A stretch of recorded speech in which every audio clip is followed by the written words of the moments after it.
Muy buenas tardes. El Tribunal de Justicia Administrativa del Estado de Guanajuato les da la más cordial bienvenida a la presentación del libro Ética Judicial. Este día nos distinguen con su presencia Magistrado Gerardo Arroyo Figueroa, presidente del Tribunal de Justicia Administrativa del Estado de Guanajuato.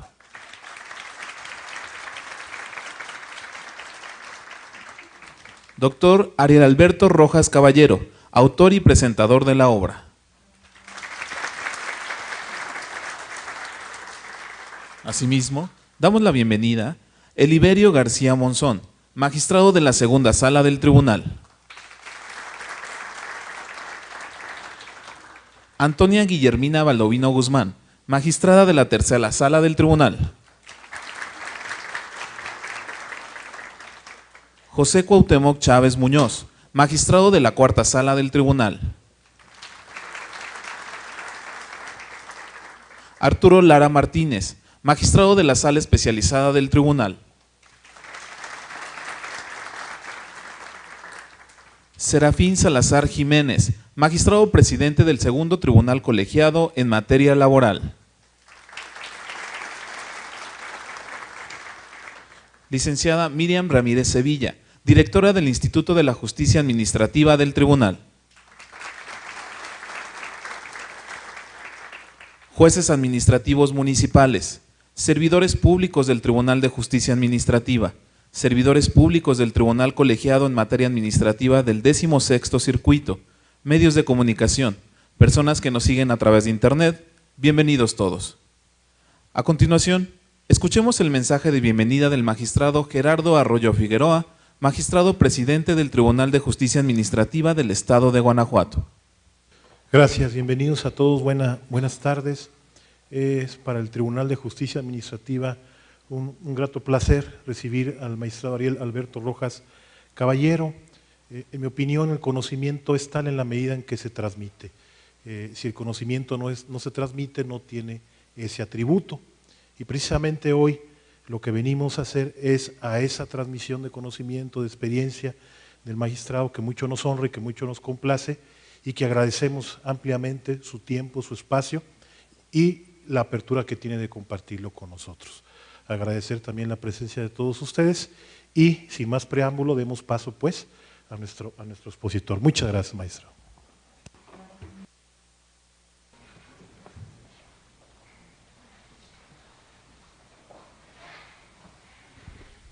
A continuación, demos paso a la presentación del libro a cargo del magistrado Ariel Alberto Rojas Caballero, de quien me permitiré leer un resumen curricular. Es doctor en Derecho por la Universidad Nacional Autónoma de México, egresado del programa de entrenamiento Aplicación de Instrumentos Internacionales en los Tribunales Internos, organizado por el Washington College of Law de American University, la Comisión Interamericana de Derechos Humanos y el Banco Interamericano de Desarrollo. Ha cursado 6 diplomados en distintas materias jurídicas y administrativas. Cuenta con una experiencia docente de 28 años.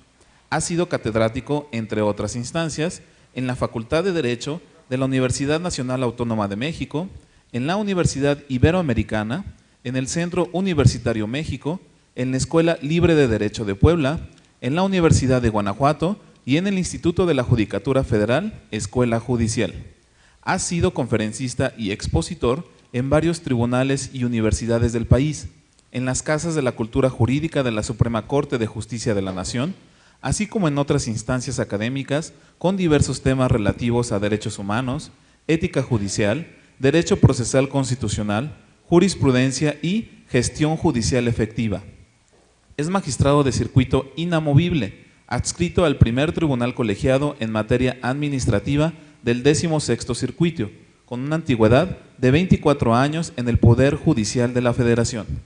Es integrante del Pleno en materia administrativa del 16º Circuito desde su creación, delegado en Guanajuato e investigador honorario del Instituto de Investigaciones Jurisprudenciales y de Promoción y Difusión de la Ética Judicial de la Suprema Corte de Justicia de la Nación de enero de 2012 a agosto de 2014.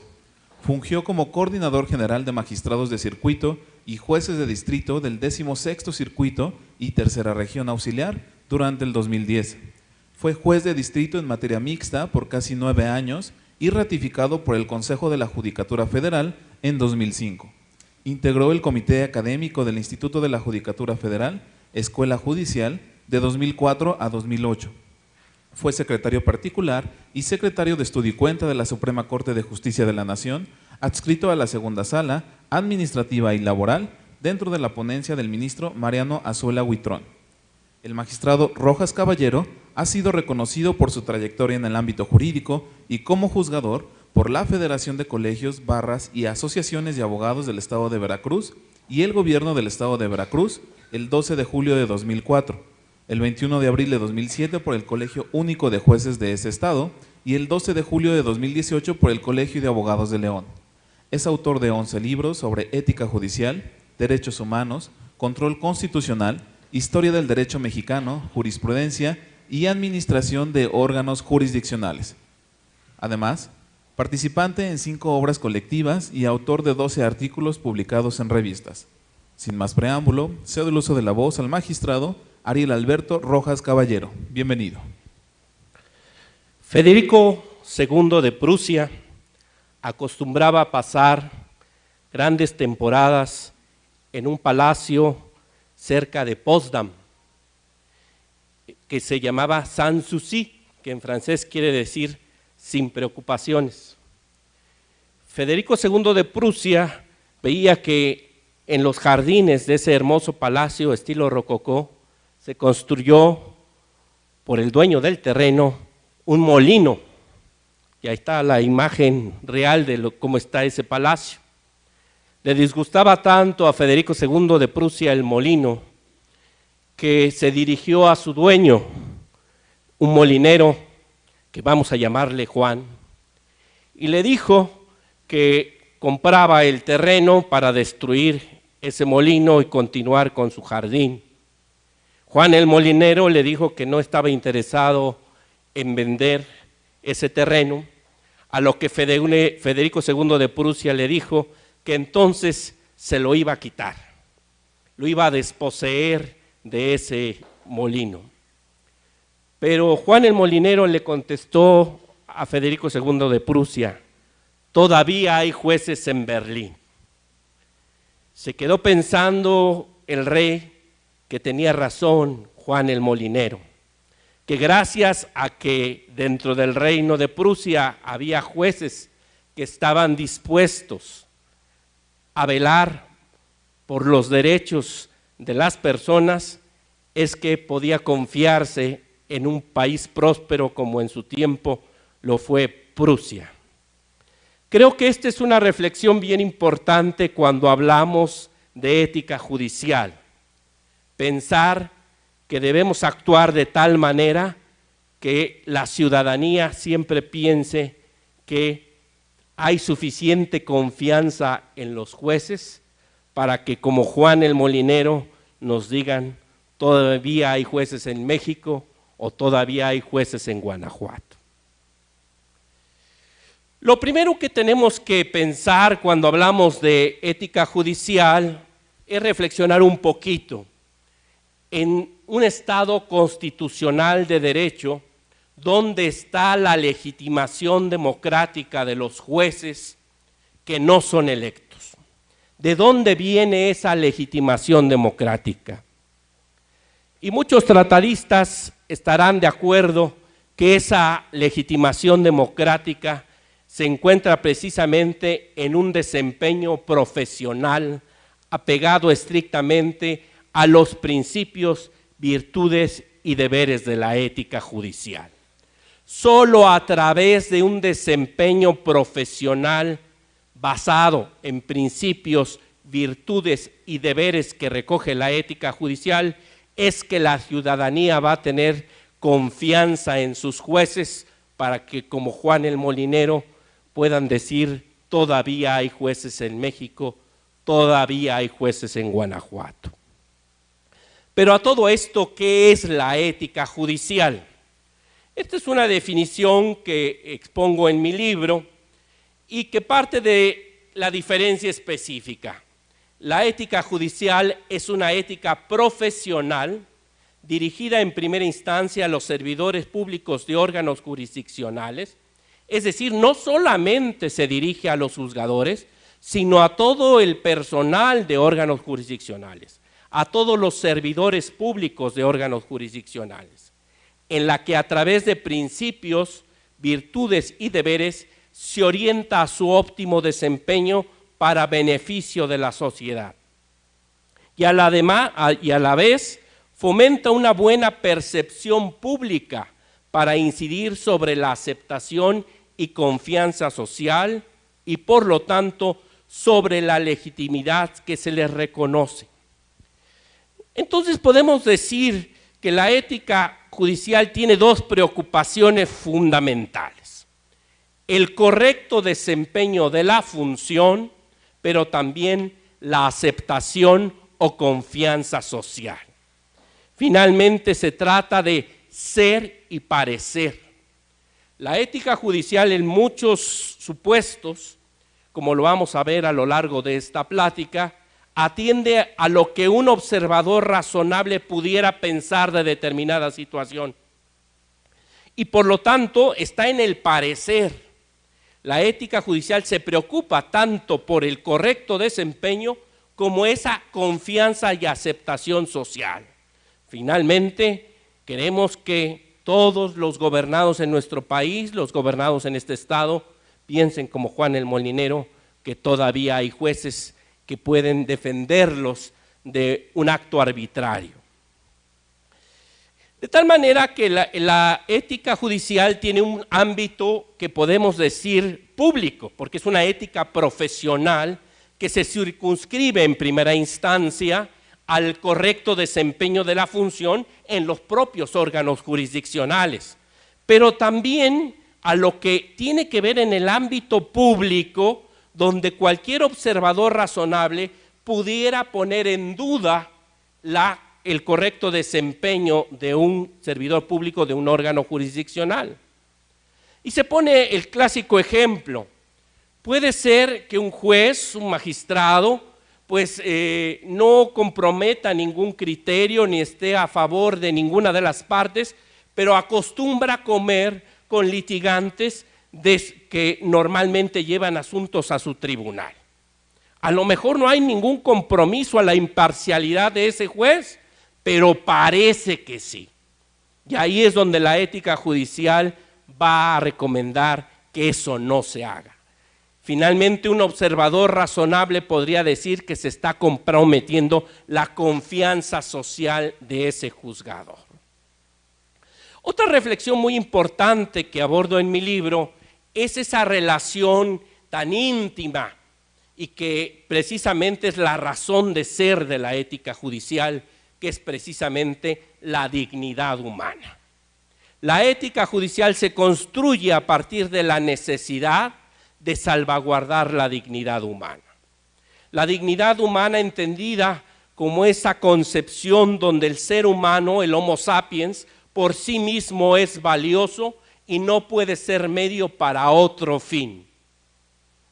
De tal manera que a través de la ética judicial, pues en primera instancia se salvaguarda la dignidad humana de los justiciables, de los que acuden a los juzgados y tribunales pidiendo justicia, pero también, y eso es importante, porque luego pasa que en casa del herrero asadón de palo, resulta que en los órganos jurisdiccionales pues también tenemos que estar preocupados por la dignidad humana de todos los seres humanos que colaboran en esos órganos jurisdiccionales y atender al ser humano completo en cuerpo, mente, corazón y espíritu.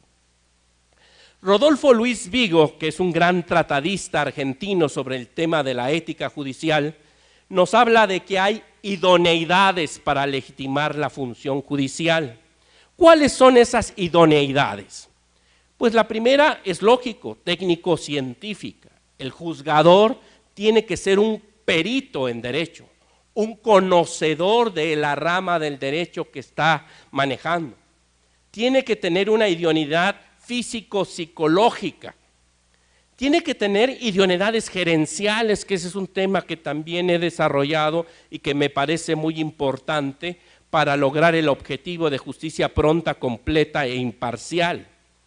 El juez debe ser un administrador de justicia no solo en el sistema y desde la concepción de que dirime controversias aplicando la ley al caso concreto, sino que también tiene que aplicar principios administrativos para el correcto desempeño de ese órgano jurisdiccional. Hay casos donde juzgadores excelentes fracasan en el desempeño de los órganos jurisdiccionales porque no ponen en marcha instrumentos administrativos y de liderazgo. Y finalmente, la idoneidad ética. No se puede pensar en un poder judicial que sea legítimo ante los ojos de la ciudadanía si no hay, como dije desde un principio, una idoneidad ética. Finalmente, en Latinoamérica, todos estos esfuerzos se han concretado en lo que se llama códigos de ética judicial. Se ha visto en la ética profesional en general que se reúnen comités de expertos con participación de filósofos y desde luego de profesionistas de ese determinado ámbito, y a partir de estas dos preocupaciones, el correcto desempeño de la función y la confianza social, se identifican los principios, virtudes y deberes que son idóneos para lograr precisamente esos dos objetivos. En Latinoamérica esto se ha generado a partir de varios instrumentos internacionales, donde finalmente se concreta en nuestro país con códigos de ética judicial. Los primeros instrumentos internacionales son los principios básicos relativos a la independencia de la judicatura de 1985. Todos estos documentos creo que son muy importantes porque hablan de lo que finalmente será los detonadores de los códigos mexicanos. El Estatuto Universal del Juez de 1999, el Estatuto del Juez Iberoamericano del 2001, los principios de Bangalore sobre la conducta judicial del 2002, la Carta de Derechos de las Personas ante la Justicia en el ámbito judicial iberoamericano de 2002 también. Y finalmente esto se concreta en el Código de Ética del Poder Judicial de la Federación de 2004.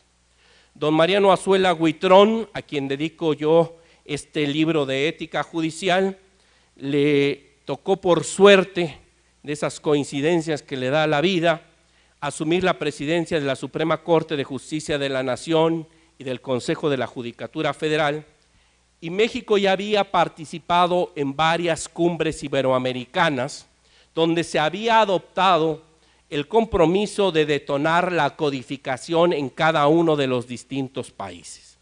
Se hace una convocatoria muy amplia para la elaboración del código, se nombra una comisión que presidió el ministro Guillermo Ortiz Mayagoitia y se elaboró este Código de la Ética del Poder Judicial de la Federación en 2004, que sí hay que comentar que fue el detonador en México de la codificación en distintos ámbitos. A partir del 2004, como lo documento en mi libro, se da un proceso en todos los poderes judiciales de los estados, en varios otros tribunales del país, y de tal manera que también se genera la preocupación a nivel interamericano en el 2006 de crear un código modelo iberoamericano de ética judicial. Este código modelo iberoamericano fue elaborado por Rodolfo Luis Vigo y Manuel Atienza. El código modelo iberoamericano, yo siempre comento en mis clases de ética judicial, que es un verdadero libro de texto de ética judicial, lógicamente por quienes intervinieron como los elaboradores del código. Y finalmente en el 2010 en México tenemos un Código Nacional Mexicano de Ética Judicial. En el caso del Tribunal de Justicia Administrativa del Estado de Guanajuato sabemos que no tiene su propio código, pero está regido tanto por el Código Modelo Iberoamericano de Ética Judicial del 2006 como por el Código Nacional Mexicano del 2010. Todos estos documentos creí muy importante que en mi libro se encontraran como anexos, porque no hay como tenerlos a mano y estarlos consultando, porque vamos a ver la necesidad de tener presentes cada una de las descripciones de lo que involucran los principios, virtudes y deberes que se recogen en cada uno de estos distintos códigos. Hay que reconocer que hay vasos comunicantes, que hay coincidencias, que se pone acento en algunas cosas en cada uno de los distintos códigos, pero siempre es pertinente pues tener las referencias de estos dos códigos. En el caso de un tribunal como es el Tribunal de Justicia Administrativo, que es el Código Nacional Mexicano del 2010 y el Código Modelo Iberoamericano del 2006. Pero ¿para qué sirven los códigos de ética judicial? Bueno, pues lo primero, es obvio, recopilan los principios, virtudes y deberes del juez ideal, del juzgador ideal, del servidor público de órganos jurisdiccionales ideales. Dice Manuel Atienza que se parte de una noción ideal del profesionista, se habla por parte de Manuel Atienza del buen juez, se dice, a ver, ¿qué principios, qué virtudes, qué deberes debe tener el buen juez? Y aquí viene una primera idea que voy a recalcar al final. La ética judicial es de máximos. Mientras el derecho sanciona penal, civil y administrativamente las conductas más atroces, la ética judicial va por los máximos. No se queda con los mínimos del derecho, sino con los máximos. Puede ser que una conducta nos parezca reprochable, no está en un tipo penal, no está en una causal de responsabilidad administrativa, no está en una causal de responsabilidad civil, pero sí pone en entredicho el buen desempeño de un juez o la confianza que la ciudadanía debe tener en ese juzgador, y entonces no estamos en el terreno del derecho, sino en el terreno precisamente de la ética judicial. Desde luego que en el momento en que tenemos un código de ética que establece principios, virtudes y sobre todo deberes muy concretos, pues es que se desarraigan conductas indebidas. Rodolfo Luis Vigo pone el ejemplo que desde luego que en nuestro país, por la ley, las distintas leyes de responsabilidad federal y local, pues está prohibido, pero dice que la práctica, que se ve que es muy común en Argentina, que a fin de año llegan regalos a los jueces, ¿verdad? Pues sabemos que en nuestro país eso está sancionado administrativamente y quizá hasta penalmente, pero parece que en Argentina había esa laguna, y bueno, desde luego, el hecho de que esté prohibido, que esté ese deber de no recibir ningún regalo de las partes porque compromete el principio de imparcialidad, pues desarraiga esa conducta. Entonces, el hecho de tener descritos, sobre todo en la parte ya de deberes concretos, conductas que se estiman indebidas, pues desde luego genera que se quiten, se desarraigan, que siempre tengamos ese contraste entre lo que no queremos y lo que deseamos, ¿verdad? Y que lo tengamos por escrito. El hecho de aclarar y facilitar conductas. Normalmente en el desempeño profesional, pues hay situaciones que están en los límites, que ponen en duda, que generan lo que se llama un dilema ético. ¿Es conforme a la ética judicial esta o aquella situación? Y el hecho de tener un código donde prevea principios y en algunos casos hasta deberes muy concretos, pues nos aclara y nos facilita las conductas. Yo les quiero poner un ejemplo de lo que vivimos los jueces y magistrados federales el año pasado.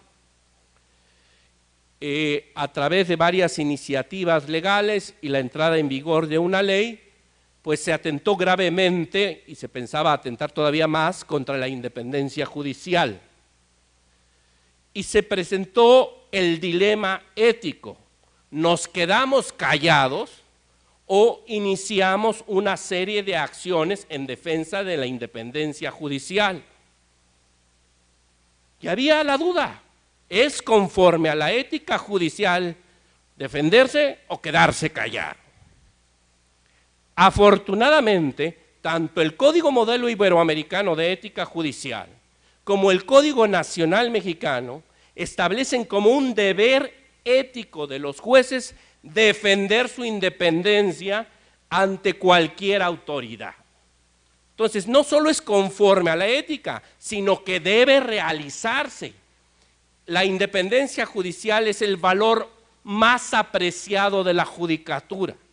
Por lo tanto, es que los códigos se preocupan en que no solo se resuelva conforme a derecho, quitando cualquier influencia proveniente del sistema político, sino que además se defienda por los jueces la independencia judicial.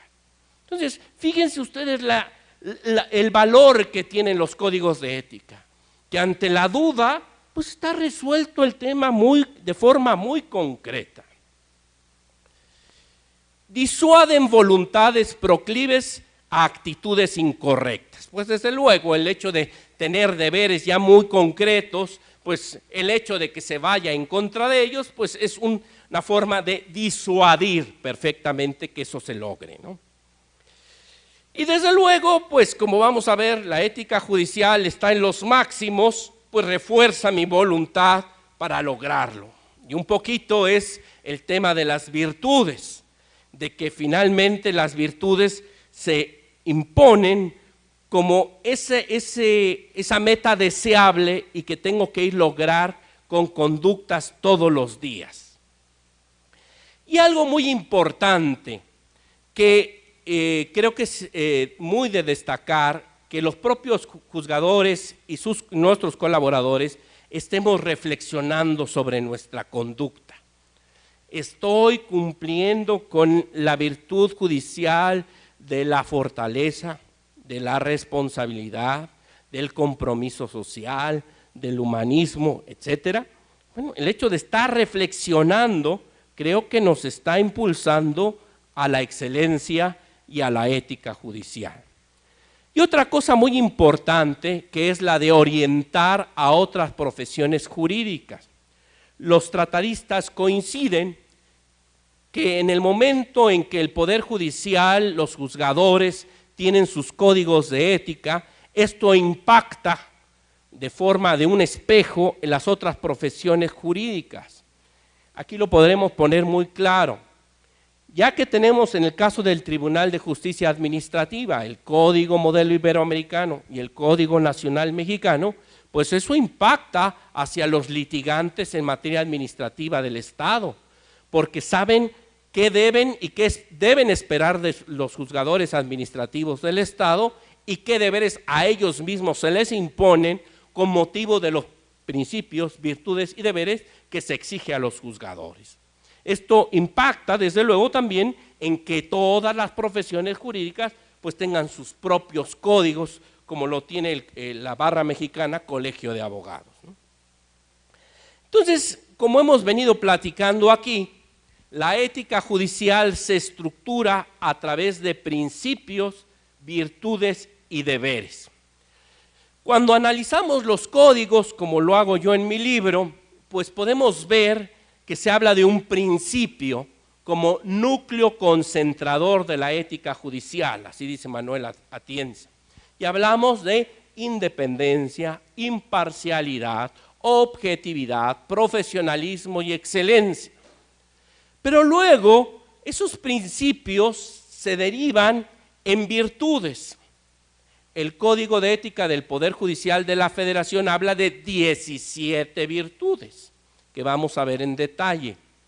Pero también algo que en lo que me separo un poquito de la doctrina y creo que es alguna pequeña aportación de mi parte, como lo demuestro en mi libro, los códigos de ética judicial también se concretan en deberes, deberes muy específicos. Entonces tenemos como que el principio muy general, la virtud muy general, pero cada uno de estos principios y virtudes tienen deberes muy concretos. Por eso un poquito hago yo un análisis y digo, creo que la ética judicial también asimila parte de la deontología judicial y esos deberes se están presentes en todos los códigos de ética. Entonces, tenemos los principios éticos de la función judicial como esos núcleos concentradores de la ética judicial. La independencia, imparcialidad, objetividad, profesionalismo y excelencia. Y siempre que trato de explicar por lo menos los primeros tres, parto de la definición como lo tiene el Código de Ética del Poder Judicial de la Federación, que creo que es muy importante.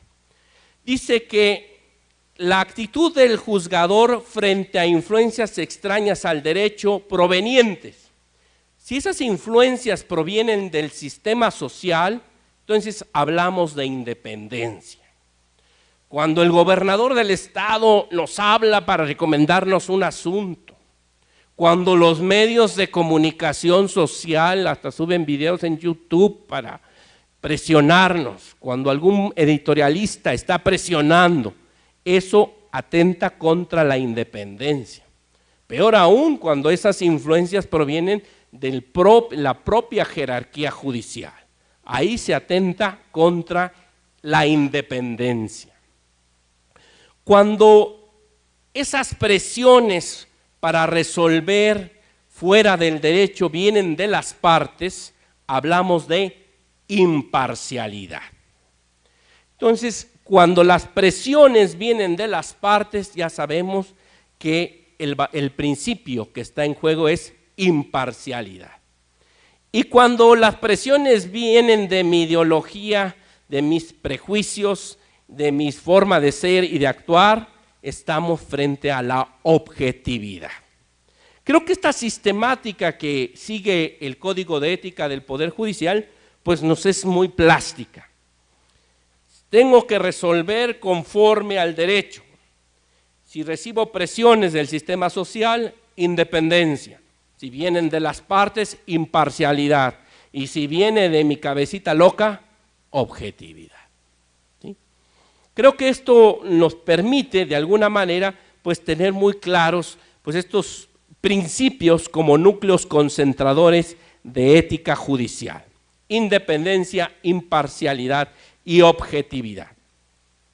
Pero además de estos principios, el Código de Ética del Poder Judicial de la Federación, y se repite en el Código Nacional Mexicano, hablamos del principio de profesionalismo, que es la disposición de ejercer de manera responsable y seria la función judicial con relevante capacidad de aplicación. Y dentro del profesionalismo se incluye la virtud judicial de conocimiento y capacitación. Los juzgadores, nuestros colaboradores en órganos jurisdiccionales, tienen que estar permanentemente conociendo el derecho y capacitándose en el derecho. Y esto obliga también a los juzgadores a fomentar todo tipo de acciones de conocimiento y capacitación. Alguna vez por ahí algún terrorista en redes sociales criticaba que yo tuviera tantos libros y que yo hiciera conferencias y que participara en las casas de la cultura jurídica. Le digo, bueno, pues este dilema ético también se resuelve muy fácil, porque los propios códigos establecen como parte del profesionalismo el capacitar y ayudar en la capacitación jurídica pues a todas las partes, a todos los operadores jurídicos. Entonces, de esta manera, pues estamos cumpliendo con esta virtud de conocimiento y capacitación. Motivación.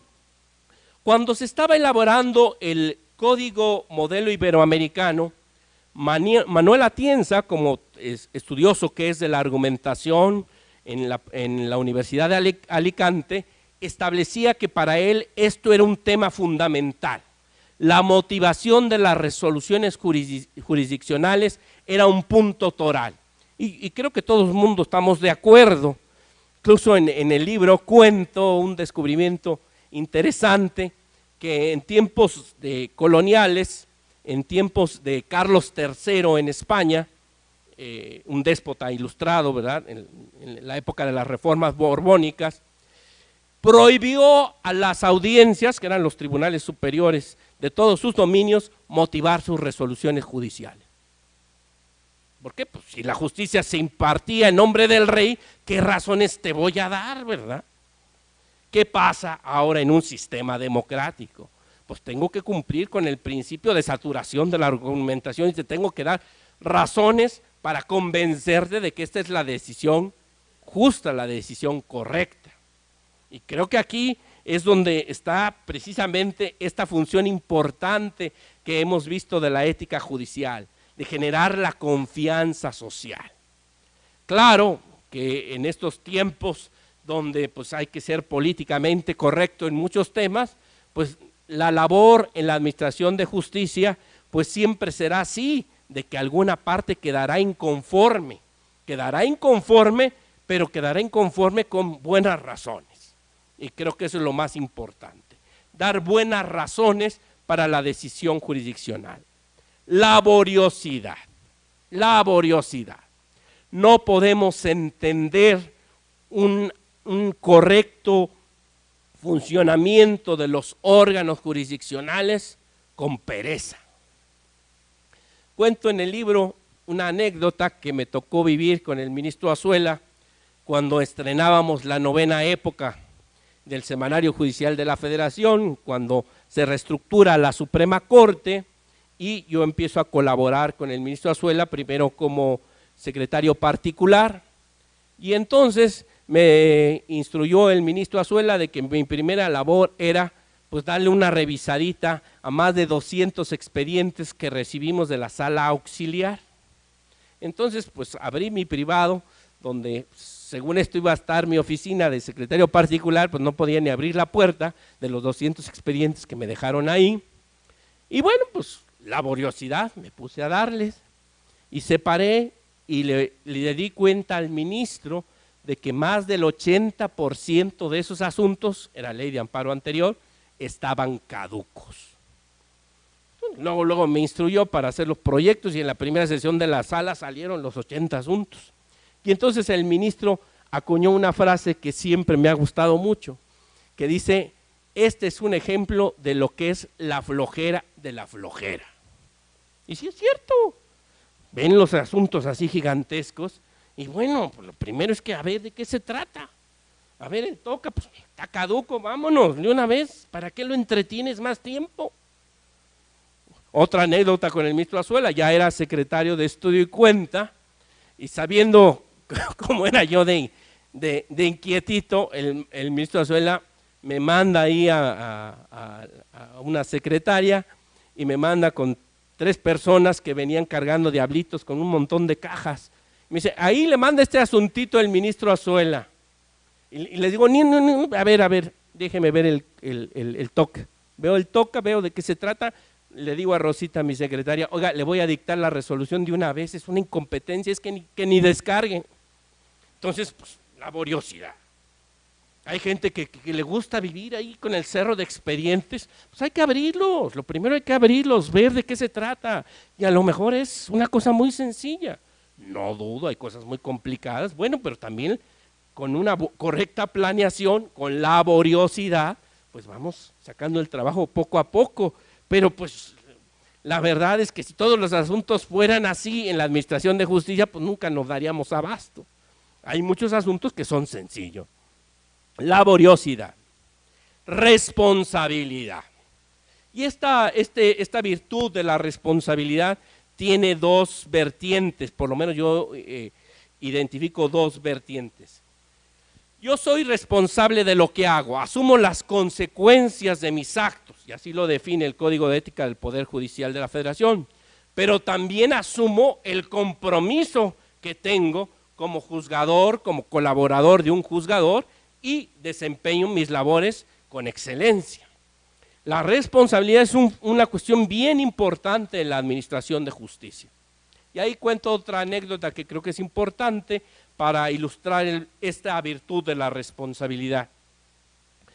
El que fue mi primer secretario en el juzgado de distrito, una persona pues muy comprometida con la administración de justicia, muy conocedor de la materia penal, había sido Ministerio Público de la Federación en tiempos muy complicados en la frontera norte, y gracias a su extraordinario desempeño, pues lo llevé de la sección penal a la sección de amparo, Y bueno, pues lo nombré mi primer secretario y empecé a advertir en sus proyectos muchas deficiencias, cosas que me parecían pues muy elementales. Finalmente hablé con él y le dije, oye, ¿qué está pasando? No, pues mire, en ese entonces, señor juez, tengo este problema familiar, ya se desahogó conmigo, pero yo le aseguro que esto no va a volver a pasar. Reconozco mi error y esto no va a volver a pasar. Entonces, responsabilidad, ¿no? Asumo el control de mi vida, ¿no? Respondo por lo que hago, responsabilidad, respeto. Creo que esta es una cuestión bien importante en esas otras dos vertientes que veíamos de la ética judicial, ¿no? La ética judicial hacia los justiciables y la ética judicial hacia los colaboradores y compañeros de trabajo. En cualquier relación humana, cuando no hay respeto, pues no hay absolutamente nada. Entonces, el respeto, el valor, la dignidad humana que está en juego en cada expediente, pues no tenemos que perderlo de vista. Y el respeto a los compañeros y colaboradores. Cortesía. Fíjense ustedes que esta virtud judicial la incorpora expresamente tanto el Código Modelo Iberoamericano como el Código Nacional Mexicano, no así el Código de Ética del Poder Judicial de la Federación, pero se considera una virtud la cortesía. Incluso la Comisión Nacional de Ética Judicial tiene varias recomendaciones en torno al tema de la cortesía, ¿verdad? Secreto profesional. Pues por nuestras manos pasan cosas muy delicadas. Sabemos que hay una ley general de protección de datos personales, estamos enterados de cosas muy delicadas y desde luego estamos obligados al secreto profesional, ¿verdad? A no andar divulgando lo que conocemos con motivo de nuestra labor profesional. El Código de Ética del Poder Judicial de la Federación, a través del principio, como núcleo concentrador de ética judicial de la excelencia, recoge 17 virtudes. Algunas las puse en profesionalismo, voy a comentar ahora las que no he hecho en esa parte. El humanismo. Las leyes están hechas para servir al hombre y no al revés. Debemos ser especialmente sensibles de que está en juego, desde luego, la dignidad humana. Justicia, pues sí, a lo mejor aparece hasta un pleonasmo que estemos hablando de una ética profesional para juzgadores, pero que también tengamos una virtud judicial de justicia, de darle lo suyo a cada quien. Y bueno, ya sabemos que hay una gran disquisición filosófica de lo que es la justicia, pero finalmente tenemos que hacer el máximo esfuerzo para que a través de nuestras resoluciones brille la justicia a través del derecho. Prudencia, prudencia. La ciencia de los prudentes. Esto obliga al juzgador y a sus colaboradores a deliberar, a considerar todas las cuestiones antes de actuar, a llegarse de todos los elementos antes de actuar. La prudencia en la vida cotidiana es muy importante. Debemos primero estar atentos a esas situaciones de riesgo, a esas situaciones conflictivas que nos presenta la vida. Darnos un espacio para deliberar, considerar todas las cosas y finalmente actuar. Yo cuento en el libro una anécdota de un ejemplo de prudencia en el caso ya de una resolución de la Suprema Corte de Justicia de la Nación. Me tocó proyectar un asunto muy interesante en ese momento, que era sobre el convenio 183 de la OIT. En ese entonces, pues ni en la Corte estaba el convenio de la OIT, afortunadamente en el centro de la Ciudad de México teníamos a tiro de cañón el Senado de la República, ahí conseguí el convenio, finalmente era el tema de libertad sindical. Entonces yo presenté un proyecto con un criterio en ese entonces pues muy innovador, porque ponía en el mismo nivel normativo los tratados internacionales en materia de derechos sociales, como el caso de un convenio ratificado por México de la OIT, que la Constitución mexicana. El ministro Azuela se enamoró del proyecto y así lo presentó al Pleno. Pero en el Pleno, el ministro Díaz Romero dijo, mire, estamos resolviendo un asunto ya de libertad sindical, previo al mío, pero lo estamos resolviendo a través de una interpretación del apartado B del 123, porque era libertad sindical en el apartado B.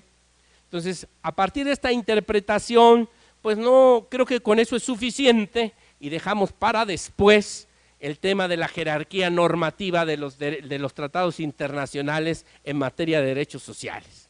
Bueno, pues sí, yo pensé para mí, bueno, para después, pues hasta el 2011, ¿verdad?, que el Poder Revisor de la Constitución lo puso en el mismo nivel normativo, pero bueno, en ese entonces, pues ya adivinábamos en qué lugar debían estar los tratados internacionales en materia de derechos sociales. Y hago la reflexión ahí del ministro Díaz Romero, que creo que él era el ejemplo de la prudencia. Hablaba suavecito, esto, lo otro, pero siempre ponderaba, deliberaba, convencía, pero consideraba todos los factores antes de tomar una decisión. Creo que este es un ejemplo de prudencia. Claro, esto no involucra ser timoratos o no resolver lo que se tiene que hacer, sino simplemente considerar la mejor solución posible, con todos los factores que debemos tomar en cuenta. Fortaleza. Yo dije que el 2019 iba a ser, después de todos los ataques a la independencia del Poder Judicial, el año de la fortaleza judicial, ¿verdad? La fortaleza como virtud nos obliga a soportar estoicamente todas las presiones y a seguir con el correcto desempeño de nuestra función. La fortaleza es muy importante en el trabajo jurisdiccional porque pues es muy fácil, ¿verdad?, que nos desmoronemos frente a la primera complejidad, frente al primer proyecto que no pasó, frente a un comentario muy agudo del compañero. Bueno, la fortaleza nos obliga a seguir con lo nuestro, ¿verdad?, a asumir que, bueno, pues es parte de lo interesante, lo apasionante del trabajo jurisdiccional, pues que todas las cosas no están perfectamente claras y que finalmente tenemos que seguir adelante con laboriosidad en nuestro trabajo. Patriotismo. Creo que es algo que también dentro de este mundo globalizado de redes sociales, pues se ha perdido. Pero finalmente cuando prestamos nuestro servicio en la administración de justicia federal, local, civil, penal, administrativa, laboral, pues tenemos que pensar que estamos brindando un servicio público a nuestros conciudadanos, a los gobernados, y que a través de nuestro excelente desempeño profesional, pues estamos exaltando ese esfuerzo que el pueblo de México está haciendo para sostener a los tribunales. Entonces, si perdemos de vista esto de patriotismo y su necesario vínculo con la excelencia en el trabajo jurisdiccional, pues creo que estamos en otra cosa. Alguna vez cuando fui delegado en Guanajuato del Instituto de Investigaciones Jurisprudenciales y Promoción y Difusión de la Ética Judicial, me dieron la oportunidad de dar un mensaje con motivo del Día de la Bandera con mis compañeros del 16º Circuito. Y ahí hacía una reflexión entre patriotismo y excelencia. Y precisamente ahí yo veía que si los servidores públicos que laboramos en órganos jurisdiccionales no estamos comprometidos realmente con nuestra labor, pues somos burócratas sin sentido y vividores del gasto público. Entonces hay que tener muy claro el patriotismo porque hay situaciones a veces muy complicadas, decisiones muy difíciles, pero estamos trabajando por el bien de México y eso no hay que perderlo de vista. Compromiso social. En un país con tantas desigualdades, con más de la mitad de la población en pobreza extrema, pues desde luego que nuestro trabajo, nuestra labor jurisdiccional tiene que tener ese compromiso social que desde luego puede reflejarse en otro tipo de acciones, de eventos que se organicen en favor de la comunidad, pero en primera instancia ese compromiso social nos obliga a realizar nuestras labores de forma excelente. Orden, orden. Creo que esto viene de la mano y de ahí yo lo retomo con el tema de la efectiva organización de juzgados y tribunales. Cuando uno actúa con orden, el orden piensa por uno. Entonces, hay que invertir tiempo en planear, en organizar, en integrar, en hacer los procesos administrativos y después ese orden piensa por nosotros mismos. Se vuelve una sinergia extraordinaria. Y bueno, en mi libro de Administración y Liderazgo para órganos jurisdiccionales narro pues precisamente lo que es contrario al orden y empiezo con la metáfora del juzgado pésimo de distrito en la ciudad del caos. Y ese juzgado pésimo de distrito en la ciudad del caos, pues curiosamente lo conocí en Ciudad Nezahualcóyotl de México. Pues que pues, todo estaba mal. Todos los días se inventaban los procedimientos, todos los días había un acuerdo diferente para cosas muy sencillas, la estadística la hacía el supersecretario en su mente, ¿verdad? No había control de nada, todos trabajaban jornadas extenuantes y además las instalaciones del juzgado pues daban mucho que desear. Con orden, finalmente, pues todo eso puede cambiar. A lo mejor con instalaciones muy modestas, pero limpias y ordenadas, pues eso empieza y habla precisamente bien de un servicio público que se puede prestar, ¿verdad? Decoro. Y bueno, este es también ese tema que va de la mano con lo que un observador razonable puede opinar. Cuando este año estaba dando el seminario de ética judicial, salió el tema del decoro y cómo es un tema que pues va cambiando. Y les recordé pues lo que se supo en el Poder Judicial de la Federación respecto a un juez que fue suspendido y no sé finalmente si destituido o por lo menos regañado porque en el carnaval de Mazatlán salió disfrazado de mujer en una comparsa. Y lo peor del caso que eso llegó a los ministros de la Corte cuando ellos eran los inspectores del Poder Judicial de la Federación. Y bueno, pues eso en su momento generó pues un gran revuelo. En ese momento, piensen ustedes que 1970, pues yo creo que en ese momento el juez faltó al decoro. Creo que actualmente pues sería un gran debate en un comité de ética si eso es faltar al decoro o no, ¿verdad? A lo mejor dicen, no, pues está defendiendo los derechos de la minoría. A lo mejor los comités tendrán que hablar en ese tema y resolver, pero el decoro, la vestimenta adecuada. También recuerdo que en el seminario de ética judicial el año pasado salió el tema donde finalmente les digo, estamos prestando un servicio público y la gente que trabajamos en los órganos jurisdiccionales tenemos que vestir adecuadamente. Y salió el tema de la mezclilla, si era correcto o no vestir de mezclilla. Y por ahí algún compañero que se sintió aludido dijo, oiga, pero también creo que se falta el decoro cuando se traen carros de lujo, cuando se usan relojes ostentosos, cuando se viste ropa muy cara. Y le digo, tienes razón. Finalmente estamos en un tema del justo medio, ¿verdad? Y creo que tanto una cosa como la otra puede ser desde luego reprochable desde el punto de vista ético. Perseverancia. La virtud judicial de la perseverancia nos obliga a proseguir, a no darnos por vencidos, a insistir, persistir y nunca desistir, ¿verdad? Y ahí cuento la anécdota en el juzgado de distrito, que pues yo cuando llegué ahí veía con mucha preocupación que había 5 mesas de trámite y que cada mesa de trámite tenía su propia ley de amparo.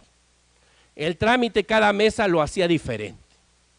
Y entonces dije, pues esto no puede ser así, vamos a estandarizar la operación. Y bueno, pues eso se logró gracias a la perseverancia, ¿verdad? Y así como Nerón quemó Roma para después reconstruirla y hacerla una ciudad imperial, pues así una tarde tuve que tomar la dolorosa decisión de ordenarle al ingeniero de informática que borrara todo lo que tenían las computadoras de mis colaboradores. Fue necesario porque después de haber estandarizado, haber hecho los formatos de cada acuerdo, pues me salían con el acuerdo anterior, superado por jurisprudencia, superado por muchas cosas, y entonces finalmente borrón y cuenta nueva. Y eso nos permitió, bueno, pues ir avanzando en un trámite que se estandarizó maravillosamente. Eso es un ejemplo pues de perseverancia, porque varias veces estuve tentado a mandar todo al demonio, ¿verdad? Y dije, bueno, que hagan lo que les dé la gana, pero no. Finalmente, esto redundó en que pues, el juzgado caminaba solito, a pesar del juez. Y eso es maravilloso, cuando todos los colaboradores están empoderados y pueden contribuir a una organización que piensa, ¿no? Humildad, humildad. Creo que es el valor fundamental para poder superarse en la vida. Si uno no es consciente de sus propias limitaciones, pues es muy difícil que podamos llegar a cualquier otro nivel superior. No todos lo sabemos, tenemos 2 manitas, una cabecita, 2 ojitos, somos personas que necesitamos descansar, que tenemos muchas limitaciones. Y la humildad nos permite pues precisamente partir de eso, de nuestras limitaciones humanas para podernos superar. Sencillez. Y creo que cuando describo en el prólogo del libro al ministro Azuela, creo que esa es una de sus virtudes principales, la sencillez. La gente sencilla, la que es tratable, la que con confianza pueden llegar los colaboradores a plantearle cualquier cosa, creo que ese es un valor muy importante en la labor jurisdiccional. Sobriedad en cualquier aspecto, sobriedad en cualquier aspecto. La sobriedad tiene una connotación general, que es vivir precisamente en el justo medio aristotélico, y sobriedad de también no excederse en el alcohol, ¿verdad? Ahí por ahí hubo la anécdota de un secretario de estudio y cuenta que llegaba a la Suprema Corte con medio estoque, si no es que con 3/4 de estoque, a trabajar entre comillas en la tarde a la Corte, ¿verdad? Pues efectivamente, pues ahí se incumplía con la virtud judicial de la sobriedad en sentido estricto. Honestidad, honestidad. Creo que este es un punto fundamental. Y estar conscientes de que la honestidad en el servicio público de administración de justicia, no solo tenemos que ser honestos, tenemos que dar muestra palpable a la ciudadanía de que no somos corruptos, que la corrupción no es parte del sistema de administración de justicia. Y creo que ahí hay un gran esfuerzo comunicacional que tenemos que hacer todos los órganos jurisdiccionales. Porque en nuestro país, a partir de lo que ven en los partidos de fútbol o en las peleas de box, piensan que aquí es igual. Y el que se pueden arreglar los partidos de fútbol o las peleas de box, pues aquí piensan que también se pueden arreglar las cosas.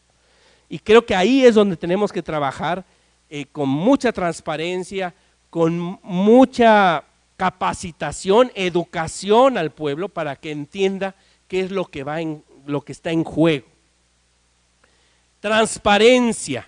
Y creo que ya, además de que ese es un deber legal, deber constitucional, el de la transparencia, bueno, pues llevados con la prudencia del caso a niveles éticos, implica pues hacer las cosas de forma tal que la ciudadanía se entere claramente de lo que se está haciendo en los órganos jurisdiccionales.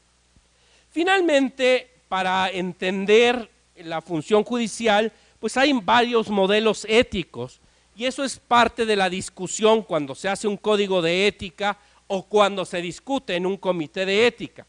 Nos podemos quedar en las consecuencias, en los deberes o hablar, como es el modelo que se adopta en los códigos de ética latinoamericanos, en una ética de las virtudes, como lo propone Aristóteles, donde precisamente las conductas correctas, reiteradas, permite hacer hábitos buenos, y esos hábitos buenos nos lleva a la excelencia. En la ética a Nicómaco, Aristóteles dice que una golondrina no hace verano, y como ya lo ha demostrado la neurociencia, si una misma acción la repetimos por 20 días, se hace un circuito neuronal que permite que esto se vuelva un hábito. Y si ese hábito es bueno, pues nos lleva a la excelencia.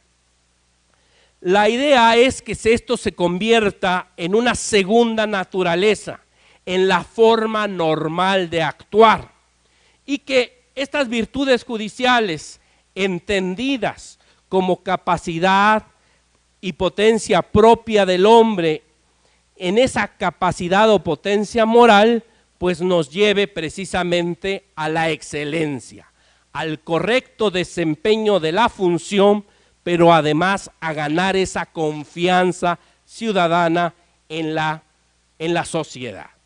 Reiteramos que la ética judicial no se queda en la sanción o en el reproche a las conductas más deleznables, que esa sanciona el derecho. Las normas jurídicas sancionan los mínimos éticos. La ética judicial va más allá, está en la parte de los máximos. Y como todas las cosas humanas, y ahí el ministro Azuela siempre lo decía muy bien, pues somos seres humanos muy limitados y a veces un día amanezco con flojera o me peleé con la mujer y llego de malas o de alguna manera pues no tengo ganas. Bueno, finalmente la ética judicial me recuerda de que tengo que estar en el camino hacia la excelencia y no quedarme en mis limitaciones humanas. Y finalmente, pues esto se logra día con día. La ética judicial finalmente es el faro que orienta la conducta de los juzgadores y sus colaboradores a la excelencia. Finalmente es como un faro que nos dice hacia dónde guiar nuestra conducta. Fíjense que me encontré esta reflexión que creo que nos ilustra muy bien como punto final de esta pequeña charla sobre los contenidos de mi libro. Dice que le preguntaron al gran matemático persa Al-Khwarizmi sobre el valor del ser humano y éste respondió: si tiene ética, entonces su valor es igual a 1. Si además es inteligente, agréguenle un 0 y su valor será igual a 10. Si también es rico, súmale otro 0 y su valor será igual a 100. Si por sobre todo es además una persona de bello aspecto, agréguele otro 0 y su valor será igual a 1000.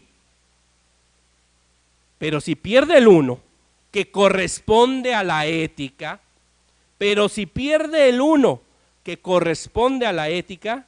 perderá todo su valor, pues solamente le quedarán los ceros. Así de sencillo. Sin valores éticos ni principios sólidos, lo único que queda son delincuentes, corruptos y personas que no valen nada y que no queremos en los órganos jurisdiccionales.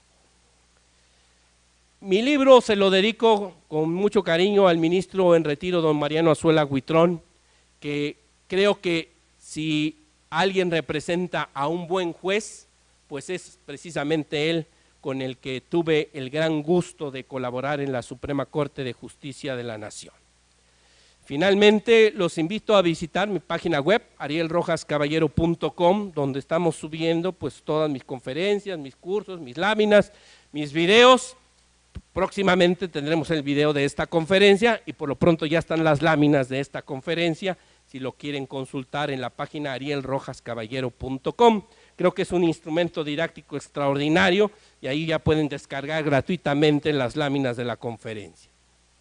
Y también a que se suscriban gratuitamente